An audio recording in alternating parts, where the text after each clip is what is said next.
Bonjour, je me nomme Dominique Adabi. Dans cette formation aujourd'hui, je vais vous parler de 3 simples fonctionnalités pour rendre votre vie facile sur vos ordinateurs Windows.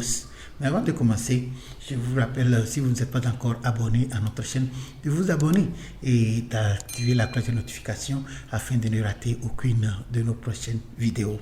La première fonctionnalité dont je vais vous parler aujourd'hui s'appelle Sticky Note. Au fait, Sticky Note, c'est comme ce que je tiens dans la main comme ça vous permet d'écrire des notes et de ficher ça sur les tableaux, les murs, ainsi de suite. Alors nous allons faire la même chose, mais cette fois-ci avec un PC. Alors sur notre PC, il y a aussi une application appelée Sticky Note qui fonctionne exactement comme les blocs-notes que je tiens comme ceci. Alors je vais vous montrer comment vous pouvez activer ça sur votre ordinateur et que vous pouvez laisser vos notes là-dessus sur le bureau. La deuxième fonctionnalité dont je vais vous parler aujourd'hui s'appelle Task View ou encore la vue des tâches. Alors c'est une fonctionnalité qui vous permet de voir les différents bureaux, c'est-à-dire les bureaux virtuels que vous avez sur votre ordinateur. Alors je vais vous montrer comment on peut aussi activer cette fonctionnalité et de l'utiliser. Et pour terminer la vidéo, je vais vous parler d'une troisième fonctionnalité appelée Screen Snip. Et Screen Snip vous permet de faire des captures d'écran, photos ou encore des enregistrements vidéo directement à partir de votre bureau. Alors si vous me suivez, prenez vos stylos, prenez vos cahiers et sans plus tarder, je vais me tourner vers mon ordinateur de bureau et commencer la présentation.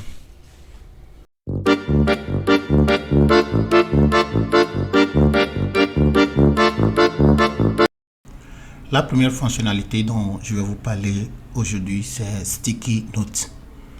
Au fait, Sticky Note est une application intégrée à vos ordinateurs Windows et elle vous permet de créer des notes rapides directement sur votre bureau. Alors si vous êtes en train de faire quelque chose et on vous communique un numéro de téléphone par exemple, vous n'êtes pas obligé de chercher le stylo à gauche à droite. Vous pouvez directement à partir de votre bureau d'ordinateur rapidement créer un sticky note et enregistrer le numéro là-bas. Alors pensez à Sticky Note comme un bloc-notes virtuel et qui vous permet d'ouvrir les petites fenêtres et laisser vos notes dedans, comme si vous allez les écrire aussi sur un bout de papier et coller sur le mur. Au fait, l'expression Sticky Note en anglais signifie les notes collantes. C'est comme les notes que vous écrivez et vous collez sur les tableaux. Il y a plusieurs avantages dans l'utilisation de Sticky Note. Et avec les Sticky Notes, vous avez la possibilité de personnaliser vos notes. Vous pouvez les personnaliser à travers les différentes couleurs, les images, intégrer les images dans vos notes. Et si vous utilisez un compte Microsoft sur votre ordinateur de bureau, vous pouvez aussi synchroniser vos notes créées avec Sticky Notes avec votre compte Microsoft. Ainsi, les notes seront disponibles à travers les services Microsoft 365, inclus votre portable. Là, dans cette vidéo, je vais ouvrir Sticky Note et je vais vous faire la pratique, comment vous pouvez l'utiliser. Alors, pour ouvrir Sticky Note, c'est simple. D'abord, permettez-moi de fermer cet écran. Alors, une fois que vous êtes sur votre ordinateur ainsi et vous voulez utiliser Sticky Note, c'est simple. Vous allez dans Recherche ici et vous allez saisir Sticky Note. Ok. Au fait, Sticky Note c'est le nom en anglais, mais si votre ordinateur est configuré en français, c'est possible que vous allez le retrouver sous le nom PenseBet. Au fait, c'est la même application. D'ailleurs, Microsoft est en train de faire sortir une nouvelle version de cette application qu'ils appellent aussi Sticky Note même en français. Alors dans cette vidéo, ce que nous allons faire, je vais d'abord ouvrir l'ancienne version, c'est-à-dire PenseBet, et je vais vous montrer comment l'application se passe, et à la fin je vais revenir et ouvrir la nouvelle version. Si vous allez voir, au fait les deux font pratiquement la même chose, sauf que l'interface a été modifiée, c'est tout. Alors je vais ouvrir PenseBet. Ok, voici PenseBet ou encore Sticky Note. Et c'est ce petit logiciel qui nous permet de saisir les notes directement sur notre bureau. Alors si vous voulez créer une note, c'est simple. Une fois que l'application est ainsi ouverte, vous allez sur le plus ici et c'est fini. Vous avez créé une note et vous pouvez saisir n'importe quoi. Okay. Ça c'est un exemple. J'ai créé une note ici que j'ai appelée bonjour c'est moi, et je pouvais mettre ça en gras, je pouvais mettre ça en italique, et je pouvais aussi mettre les puces. Et comme je vous disais, je peux aussi insérer des images si je souhaite. Ok, ceci n'est qu'un petit exemple, alors je ne vais pas le faire, mais ces possibilités sont ici. Ok, alors l'avantage de ceci, c'est que même si je fermais le logiciel, voici ma note que je viens de créer, même si je fermais le logiciel, je le ferme ici aussi et je l'ouvrais à nouveau. Vous allez voir que bien qu'elle n'est pas ouverte ici, mais si je regarde ici, c'est la liste des notes. Alors si je parcours la liste des notes, je peux facilement retrouver ma note ici. Ok, vous voyez. Et je peux aussi choisir de fermer la liste. Si par exemple je choisissais de fermer la liste et je gardais seulement une note, je peux toutefois continuer à créer mes notes à gauche à droite tout en cliquant directement sur le plus ici, vous voyez. Et si je voulais retourner à la liste des notes, alors vous voyez ces 3 points, je clique là-dessus et je vais sur liste des notes, vous voyez, et la liste va réapparaître. De la même manière, si je voulais supprimer une note, par exemple, je vais sur les 3 boutons ici et je vais sur supprimer la note, vous voyez qu'elle est supprimée et de l'écran et de la liste, vous voyez. Alors c'est ça la différence entre fermer et supprimer. Alors elle est partie sur l'écran et elle est aussi partie sur la liste ici, vous voyez. Ok, alors voici la liste complète des notes que j'ai créées sur cet ordinateur. Ok, et comme je vous le disais, si vous utilisez un compte Microsoft, par exemple, si on allait sur paramètres ici, vous voyez, si vous utilisez un compte Microsoft, vous pouvez aussi synchroniser votre application avec le compte Microsoft. Ainsi dit, ça serait disponible en ligne sur vos bouquets Microsoft 365 et aussi vous pouvez l'accéder sur vos portables. Ok, alors c'est comme ça que vous pouvez utiliser l'ancienne version de Sticky Notes. En fait, personnellement, je l'utilise beaucoup et chaque fois qu'on me communique quelque chose, j'écris rapidement là-dessus. Mais le seul conseil que j'aurais à vous donner par rapport à ce logiciel, c'est de ne pas mettre les choses tellement confidentielles dedans. Par exemple, les mots de passe, il faut l'utiliser uniquement pour les informations importantes que vous ne voulez pas oublier. Ok, mais si c'est tellement confidentiel, alors je vous demande d'utiliser les gestionnaires de mots de passe et autres. Ok, alright, alors c'est bon, je vais fermer l'application. Vous voyez. Ok, et bon, comme promis, je vais essayer aussi la nouvelle version et vous allez voir. Alors c'est l'interface qui est différente. Bon, personnellement, je ne l'ai pas encore essayé en tant que tel, mais ce que j'ai remarqué, vous voyez, c'est exactement les mêmes notes que ce que vous avez vu de l'autre côté, sauf que ici l'interface est un peu différente et il y a aussi capture d'écran à côté ici. Ok, alors bon, plus tard je vais encore retourner ici et si je trouve quelque chose qui est utile, je peux aussi revenir et faire une vidéo. Mais en attendant, mes chers amis, c'est Sticky Note et vous pouvez l'utiliser pour créer les notes sur votre bureau. La deuxième fonctionnalité que j'ai voulu partager avec vous aujourd'hui, c'est Task View, ou encore en français, vue des tâches. Au fait, cette fonctionnalité est aussi intégrée à vos ordinateurs Windows et elle vous permet de visualiser et de gérer facilement les applications et les fenêtres ouvertes sur votre ordinateur.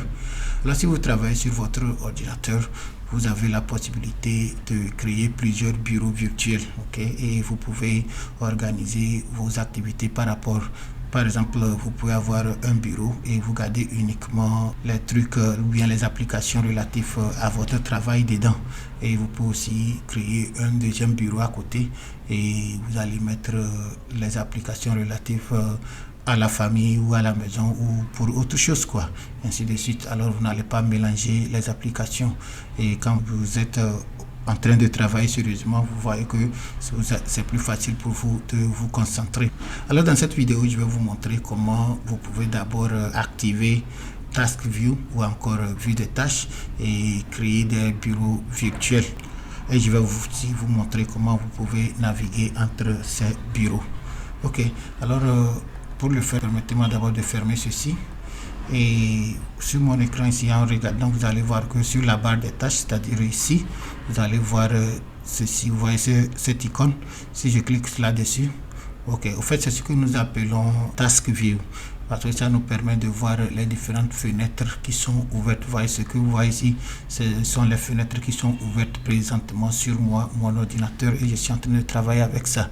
Et quand vous regardez en bas ici, vous allez voir c'est écrit bureau 1 et bureau 2. Ok, au fait voici les différents bureaux. Ok, et vous pouvez créer d'autres bureaux. Par exemple ici c'est mon bureau principal, c'est sur lequel je suis en train de travailler, mais je pouvais aussi créer autres bureaux. Ok, et sur ces bureaux je peux choisir de les personnaliser comme je veux. Ok, par exemple si j'appelais ce bureau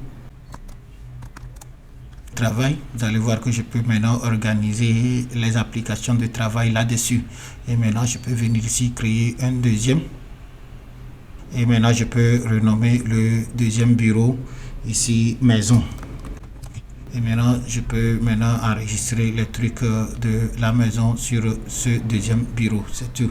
Ok, alors si je continue ici, voici les tâches, c'est-à-dire les applications que je suis en train d'utiliser. Et si c'était 10, 20, tout serait affiché ici, et c'est plus facile de les choisir au fur et à mesure. Ok, par exemple si je cliquais sur ceci, vous allez voir que l'application de Microsoft Word que je suis en train d'utiliser pour présentation est affichée. Et si je retournais sur ici, je peux toutefois choisir autre chose. Ok, alors ce n'est pas aussi évident que sur votre ordinateur vous allez trouver cette icône ici. Ok, dans ce cas c'est simple, parce que ça ne vient pas par défaut avec les ordinateurs Windows 11. Alors si vous ne retrouvez pas cette icône sur votre ordinateur, je vais vous montrer comment vous pouvez l'activer. Alors si vous allez sur recherche, par exemple ici, rechercher, vous allez sur paramètres,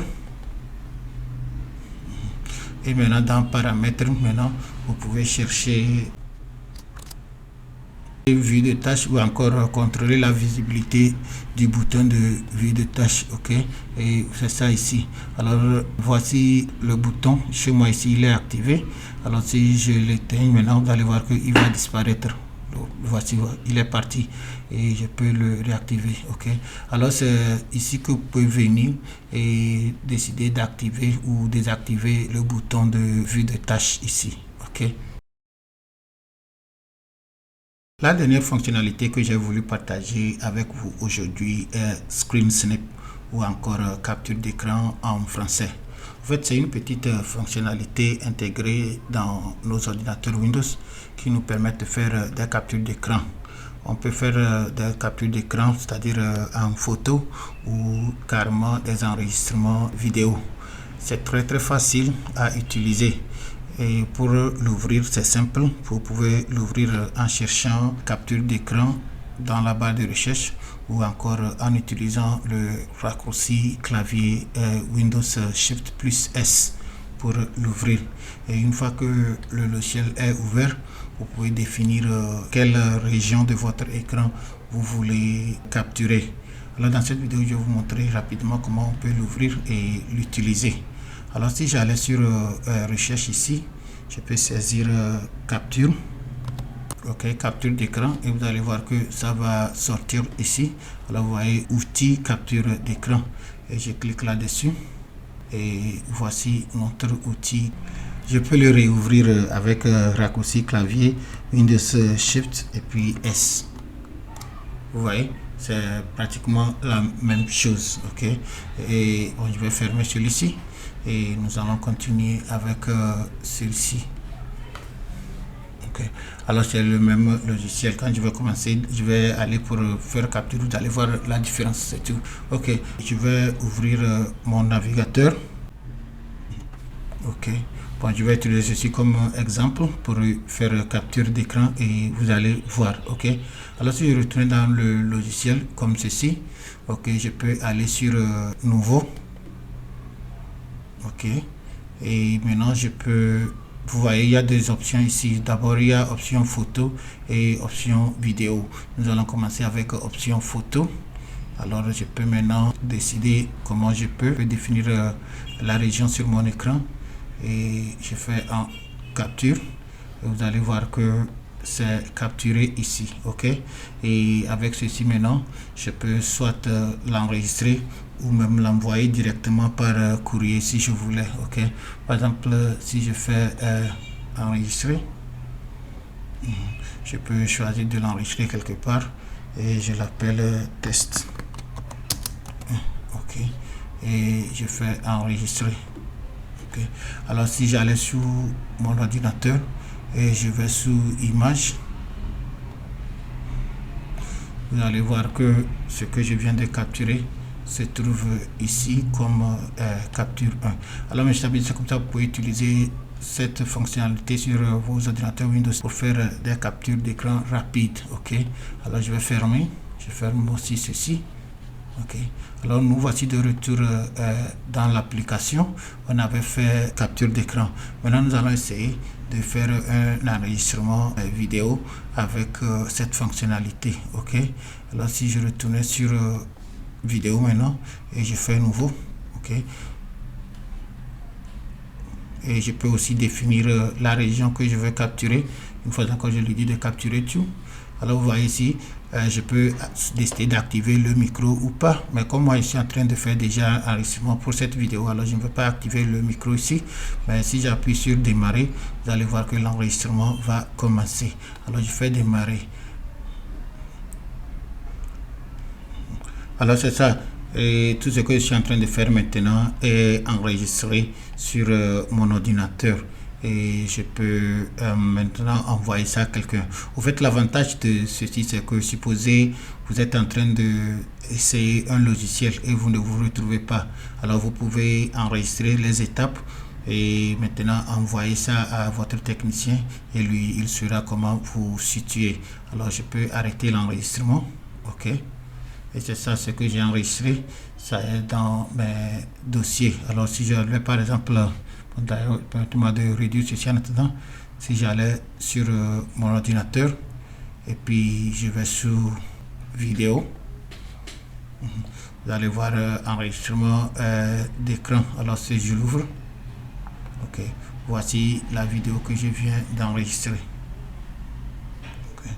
Alors mes chers amis, c'est comme ça que vous pouvez utiliser cette fonctionnalité sur votre ordinateur pour faire des captures d'écran ou encore des enregistrements vidéo.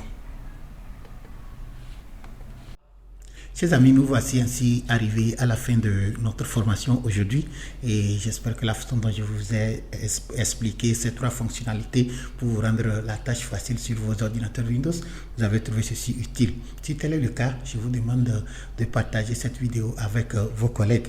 Et si vous n'êtes pas encore abonné à notre chaîne, n'oubliez pas, abonnez-vous et activez la cloche de notification. Je vous informe aussi que vous pouvez nous soutenir dans ce projet et vous pouvez le faire en plusieurs manières. Vous pouvez aussi le faire en faisant des achats sur notre boutique en ligne et vous allez trouver le lien de la boutique dans la description de cette vidéo. Et si vous voulez aussi obtenir la version PDF de ce cours, c'est-à-dire de cette formation, vous pouvez aussi trouver le lien de téléchargement dans la description de cette vidéo. Une fois encore, je vous dis merci et à la prochaine.